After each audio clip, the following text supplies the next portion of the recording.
I could use a little help. Halo semuanya, selamat datang kembali di channel Ruang Film, sebuah informasi untuk kalian penikmat konten spoiler. Oke, di video kali ini kita akan mencoba membahas film jadul yaitu Outland yang dirilis tahun 1981.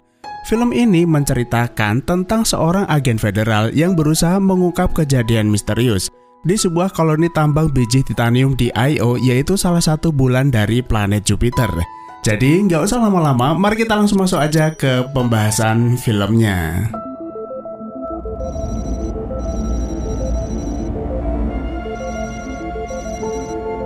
Seorang marsekal bernama William O'Neill beserta anak dan istrinya diterbangkan menuju sebuah koloni tambang biji titanium yang terletak di bulan Io, yaitu salah satu satelit alami dari planet Jupiter.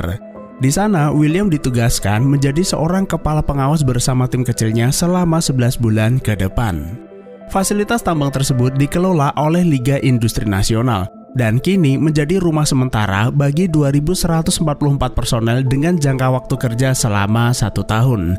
Dengan rincian 1.250 buruh, 715 orang pendukung dan 180 sisanya adalah bagian administrasi dan medis. Namun, karena fasilitas tersebut lokasinya cukup terisolasi, kapal pengiriman persediaan atau komersil hanya datang seminggu sekali dari stasiun angkasa terdekat yang jaraknya 3 hari perjalanan. Sehingga para buruh dan admin harus menghadapi kenyataan bahwa mereka terjebak di sebuah tempat dengan lingkungan alam yang sangat tidak kondusif. Selain tidak ada oksigen, gravitasi Io juga hanya 1/6 bumi yang membuat para pekerja sulit mengendalikan tubuhnya. Serta Io adalah tempat paling vulkanik di tata surya dengan 400 gunung api di permukaannya. Lalu kita diperlihatkan sekelompok pekerja tambang yang sedang mengeluh karena mereka dipaksa bekerja lebih lama dari seharusnya, meskipun mereka itu dijanjikan imbalan bonus yang cukup besar oleh perusahaan. Hal tersebut tidak terlepas dari kebijakan sang manajer umum yang mengelola fasilitas tambang secara efisien, yang terbukti berhasil meningkatkan produktivitas jauh melebihi target yang sudah ditentukan. But you read the contract already. That's a lot of crap. Spiders. George, somebody, please help me. I can't get inside. Saat para pekerja itu sedang menambang, tiba-tiba salah satu pekerja teriak meminta tolong karena merasa ada laba-laba masuk ke dalam pakaian antariksanya. Saking paniknya, pekerja itu sengaja merobek kostumnya untuk mengeluarkan laba-laba tersebut dengan listrik bertekanan tinggi. Tapi tindakannya itu justru menyebabkan tubuhnya meledak akibat dekompresi tekanan udara kemudian terlempar keluar tambang.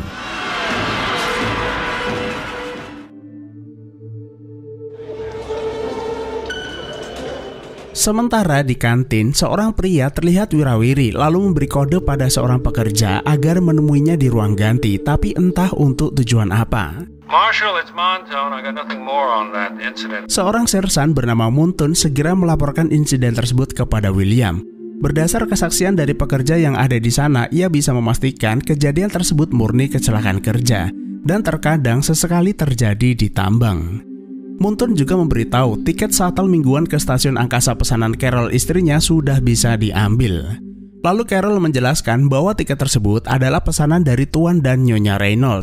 Selama ini mereka sangat baik padanya dan Carol hanya mencoba membantu mereka mendapatkan tiket tersebut. Look, I know this is a lousy assignment. Di sisi lain, William juga menyadari kalau istrinya tersebut sebenarnya nggak betah tinggal di fasilitas ini. William minta agar Carol bersabar, lagi pula mereka baru 2 minggu di tempat ini.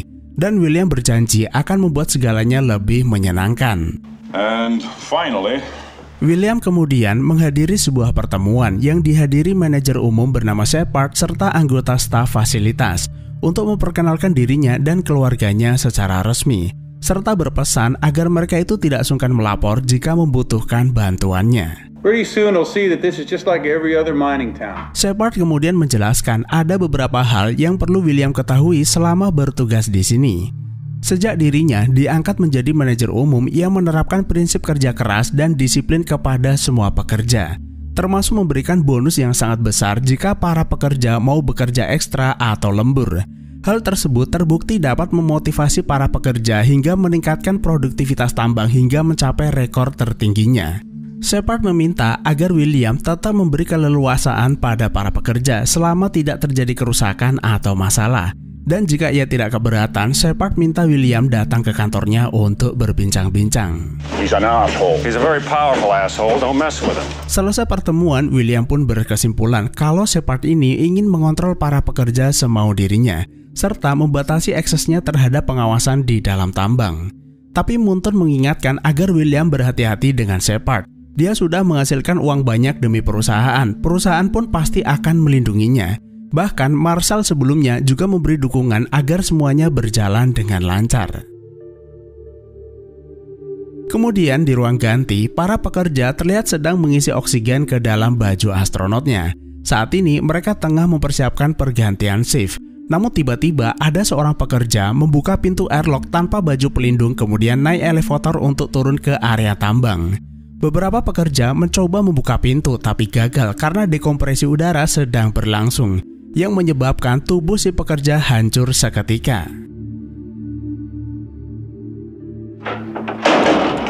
Sementara di kamarnya, William mendapati istri dan anaknya sudah tidak ada di sana.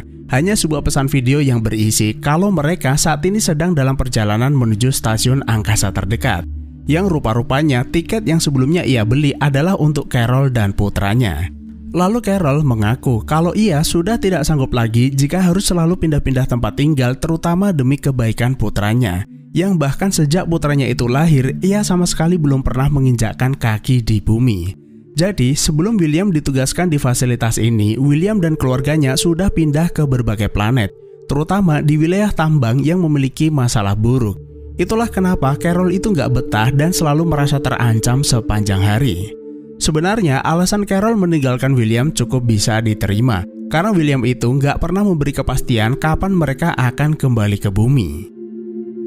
Esok harinya, Munton mengadakan evaluasi terhadap masalah yang terjadi selama beberapa hari terakhir, seperti beberapa perkelahian yang terjadi serta insiden bunuh diri seorang pekerja di elevator. William bertanya apa alasan mereka menyimpulkan pekerja itu bunuh diri, sedangkan ia itu tidak meninggalkan catatan apapun. Mereka menjawab beberapa saksi melihat orang itu tiba-tiba masuk ruang airlock tanpa menggunakan baju pelindung, yang jelas-jelas bisa membahayakan dirinya sendiri. William kemudian menemui kepala dokter bernama Lazarus untuk menanyakan hasil otopsi dua pekerja yang tewas sebelumnya. Tapi sayangnya otopsi tidak pernah dilakukan. Yang pertama, kejadian tersebut dianggap lumrah terjadi yang dikarenakan beberapa pekerja tidak tahan berada di tempat ini lalu bunuh diri. Yang kedua, perusahaan ingin jasad pekerja yang tewas segera dibuang keluar angkasa karena dianggap bisa mengkontaminasi area fasilitas. Dan yang terakhir, jangan mengganggunya saat lagi bekerja, lalu berkata ia hanya bercanda. William kemudian minta dokter itu memberi laporan insiden yang terjadi selama 6 bulan terakhir dengan segera. Jika tidak, ia akan menendang pantatnya hingga keluar angkasa. Lalu berkata itu hanya candaan seorang Marshall.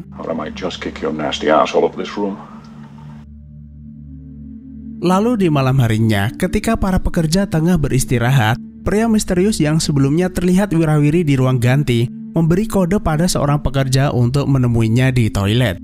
Yang rupa-rupanya laki-laki misterius tersebut memberi si pekerja sebuah obat lalu menyuntikkan cairan tersebut pada tubuhnya sendiri. Sementara di ruang istirahatnya, Munton datang membawakan makanan untuk William. Ia mengerti kalau William ini lagi sedih gara-gara ditinggal pergi istrinya. Tapi ia harus tetap makan karena tugasnya di sini masih sangat panjang. Lagi pula ada banyak wanita penghibur tinggal di fasilitas ini dan William bisa mencoba bersenang-senang dengan mereka. If you need anything, please call me. Marshal, we got a response on your request. O'Neill. What? Tak lama berselang, mereka itu mendapat panggilan darurat. Seorang pekerja bernama Sagan menyerang wanita penghibur di kamarnya. Sagan sebenarnya tidak pernah bermasalah selama 11 bulan bekerja di sini. Tapi entah kenapa Sagan bisa berubah menjadi pemarah. William lalu minta Sagan menyerahkan diri dan ia janji tidak akan menyakitinya. Tapi si Sagan malah menggila. William pun memerintahkan anggotanya masuk lewat ventilasi udara lalu menembaknya. Mereka kemudian membawa korban ke ruang medis untuk mendapat perawatan. Sambil melakukan pemeriksaan, dokter memberitahu ada 28 kasus pekerja meninggal selama 6 bulan terakhir. Namun sebelumnya hanya 2 orang saja. Jadi bisa dibilang terjadi lonjakan korban hanya dalam waktu 6 bulan saja. Dokter sendiri juga merasa heran kenapa orang-orang tidak peduli dengan hal tersebut dan menganggap korban sebanyak itu biasa saja. Selain itu, ada satu hal yang membuat William heran kenapa dokter tidak melakukan autopsi. Dokter mengaku mereka dibawa terbang oleh pesawat mingguan sebelum akhirnya dibuang ke luar angkasa. Keanehan itu pun membuat William curiga ada yang tidak beres dengan kematian para pekerja tersebut. Lalu ia mulai melakukan investigasinya sendiri. William kemudian membongkar kargo berisi jasad Saigon lalu mengambil sampel darahnya, kemudian meminta dokter melakukan uji laboratorium. Hasil pemeriksaan menunjukkan ada zat amfetamin dalam tubuhnya.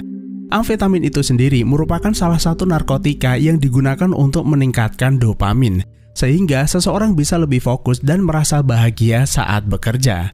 Itulah kenapa mereka bisa bekerja selama 16 jam dalam sehari tanpa merasa lelah sedikit pun. Para pekerja mungkin tidak menyadari bahwa obat tersebut bisa membuat penggunanya kecanduan, serta memiliki efek samping yang berbahaya bila dikonsumsi secara terus-menerus, dan baru akan muncul gejalanya dalam kurun waktu 10 bulan hingga 1 tahun pemakaian. Saat itu terjadi, penggunanya mulai berhalusinasi, kehilangan kendali, bahkan kesadaran yang berujung pada tindakan melukai diri sendiri karena stres yang dialaminya. Secara teknis, obat itu tidak bisa dibuat di fasilitas ini, dan besar kemungkinan ada oknum pengedar sengaja menyelundupkan benda itu melalui kapal pengiriman. William pun akhirnya mengerti kenapa para pekerja itu begitu produktif dan perusahaan mendapatkan untung banyak, yang tak lain adalah pengaruh dari obat tersebut. Selain itu, mereka juga tidak memperbolehkan melakukan autopsi dan buru-buru membuang jasad pekerja keluar angkasa agar tidak ada yang mengetahui penyebab kematian. Ada kemungkinan para pekerja yang mengkonsumsi obat tersebut awalnya adalah mereka yang mengeluh kelelahan, lalu ditawari obat tersebut dan berujung pada kecanduan. Secara tidak langsung, gaji dan bonus besar yang mereka terima justru habis hanya untuk membeli obat tersebut. Lalu William meminta dokter merahasiakan temuan ini selagi ia melakukan investigasi. William kemudian membuka database perusahaan, mencari nama pekerja yang pernah terlibat kasus kriminal terutama obat-obatan terlarang sebelum bekerja di fasilitas ini. Lalu didapatlah 2 nama, yaitu Nicholas dan Russell yang saat ini bekerja di bagian logistik dan pengiriman. Dan lebih mengejutkannya lagi, mereka diterima di fasilitas ini atas rekomendasi dari Shepard, sang manajer umum, yang mengindikasikan bahwa Shepard adalah dalang dibalik penyelundupan obat-obatan tersebut. Setelah mendapat informasi yang dibutuhkan, William mulai mengawasi gerak-gerik keduanya melalui kamera CCTV. Tanpa disangka, William malah melihat Muntun dan Shepard asik ngobrol berdua yang mengindikasikan mereka itu punya hubungan khusus. William pun langsung mengkonfirmasi hal tersebut kepada Muntun, seberapa dalam ia terlibat dalam bisnis kotor yang dilakukan Shepard. Muntun mengaku Shepard membayarnya agar ia tetap diam, karena Shepard begitu dipercaya perusahaan setelah dirinya berhasil menghasilkan keuntungan dalam jumlah yang besar. Semua petugas yang ada di sini tidak punya pilihan karena Shepard menekan dan mengancam akan memberhentikan mereka. Esok harinya, William mulai memantau aktivitas bongkar muat, dan seperti yang sudah ia duga, Nicholas dan Russell diam-diam bertemu di sebuah lorong. William lalu membuntuti kemana Nicholas pergi, di mana ia menemui seorang pekerja di ruang ganti. Menyadari dirinya diikuti, Nicholas buru-buru kabur dan kejar-kejaran di antara keduanya pun tak terelakkan. Sampai akhirnya William berhasil menangkap Nicholas di dapur lalu memenjarakannya serta meminta Muntun mengawasinya. If anyone does, I want to know.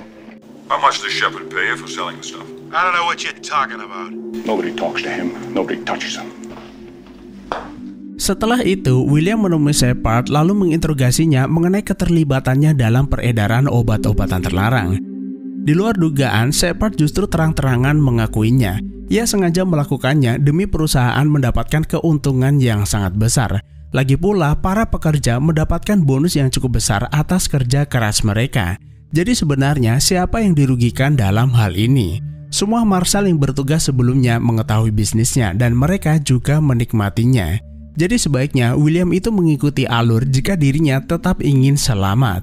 Lagi pula, tanpa adanya bukti yang kuat, perusahaan tidak akan mempercayai kata-katanya dan hanya akan menganggap William sengaja membual untuk menjatuhkan karirnya.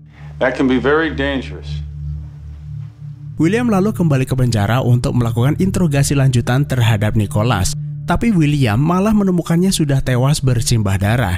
William pun bergegas mencari Muntun, tapi ternyata Muntun juga tewas dibunuh seseorang.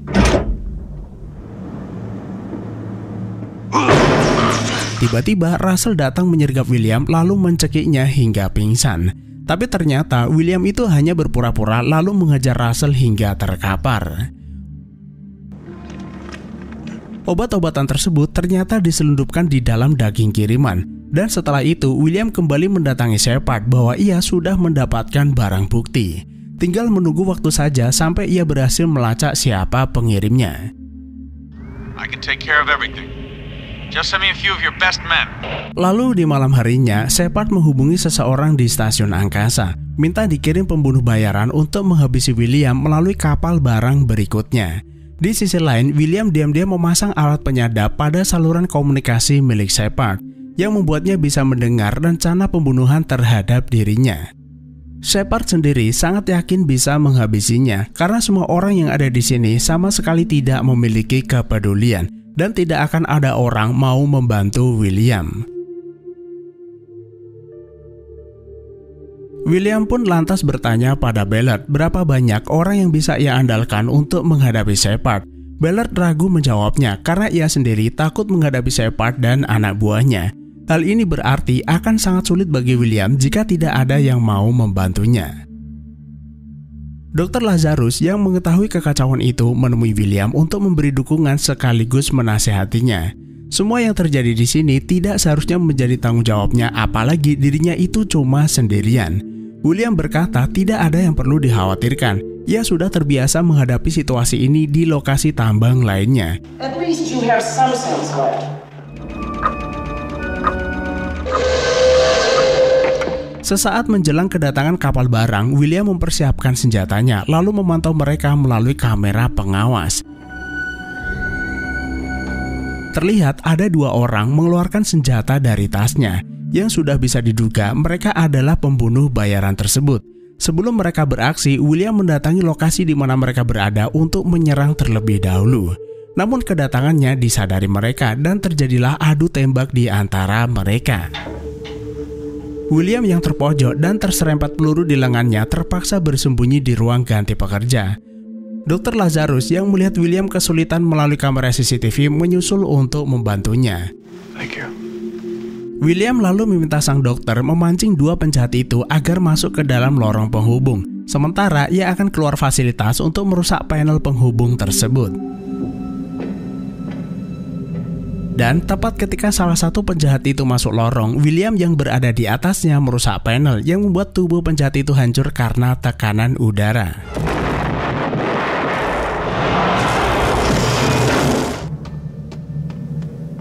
Setelah itu, William mendatangi ruang tumbuhan di mana pembunuh bayaran itu terlihat. Lalu ia menjatuhkan selembar panel yang disangka penjahat itu adalah William lalu menembaknya.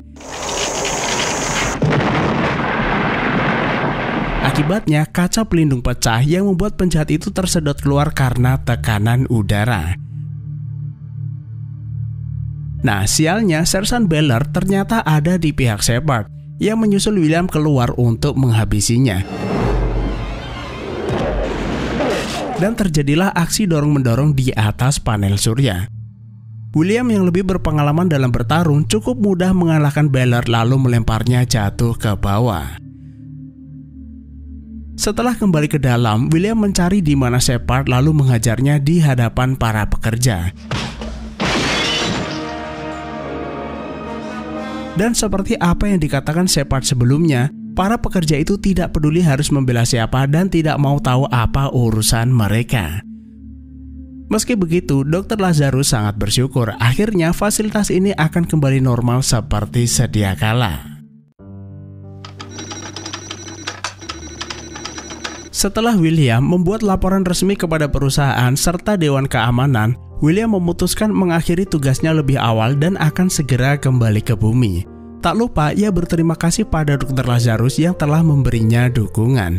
Setelah itu, William mengirim pesan kepada keluarganya bahwa ia menepati janjinya untuk pulang ke bumi dan akhirnya film pun selesai.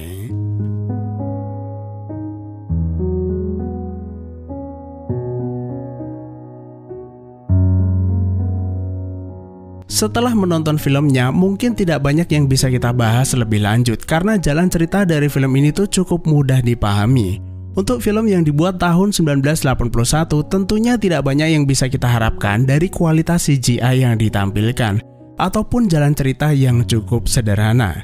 Secara singkatnya, film ini bercerita tentang seorang polisi yang melawan oknum penyelundup obat-obatan terlarang di fasilitas tambang. Meski konflik yang diperlihatkan tidak menunjukkan ketegangan yang berarti dan terkesan apa adanya. Terlebih, masing-masing dari karakter tidak diperkenalkan secara mendalam dan hanya sebatas perannya saja. Siapa itu William, dari mana ia bertugas, ataupun siapa dalang dibalik penyelundupan obat terlarang. Apakah komplotannya si Shepard atau mungkin justru perusahaan itu sendiri yang sengaja ingin mengeksploitasi karyawannya demi keuntungan. Seandainya film ini memiliki durasi tambahan menjadi 120 menit, mungkin jalan cerita akan jauh lebih menarik dan tidak terkesan apa adanya.